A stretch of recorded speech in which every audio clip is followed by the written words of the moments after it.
My perfect childhood was a lie, and I discovered it all in one afternoon. I used to think my childhood was flawless. Dad coached my softball team, Mom baked cookies for the neighbors, and every Friday night was board game night, no exceptions. We took camping trips every summer, wore matching pajamas at Christmas, and sat front row at church every Sunday.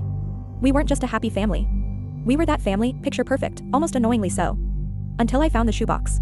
I was 19, home from college for winter break, digging through the upstairs closet for Christmas ornaments.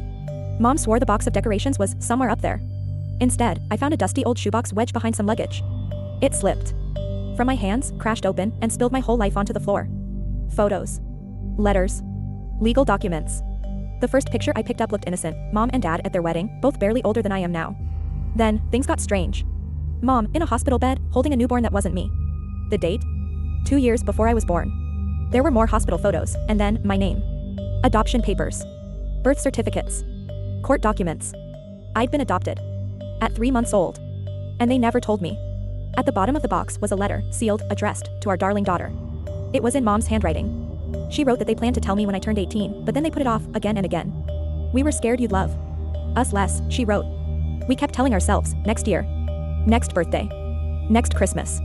But you were so happy, and we were so happy, but they weren't just hiding the truth. They were still in contact with my birth parents. 4 years. Photos, cards, drawings, even school pictures, sent every year to people I'd never met, never seen, but whose blood I carried. When they came home that afternoon, I was at the kitchen table. Everything was spread out in front of me like evidence. In a trial. Mom dropped her grocery bags. Dad just froze. How long were you planning to wait?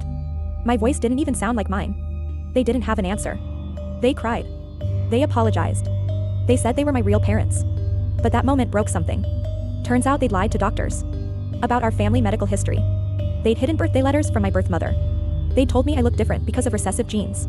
3 days later, I drove 6 hours to meet her. My birth mother. She cried when she saw me. I never stopped thinking about you, she whispered, brushing my hair back like it was sacred. I met my half-brothers. I learned my birth father died in a motorcycle crash when I was 8. And I found out my birth mother became a pediatric nurse because being around children helped her feel closer to the one she lost. When I returned home, Mom and Dad were waiting with more apologies, more stories, more tears. And while I still love them for the life they gave me, I'll never look at our family photos the same way again.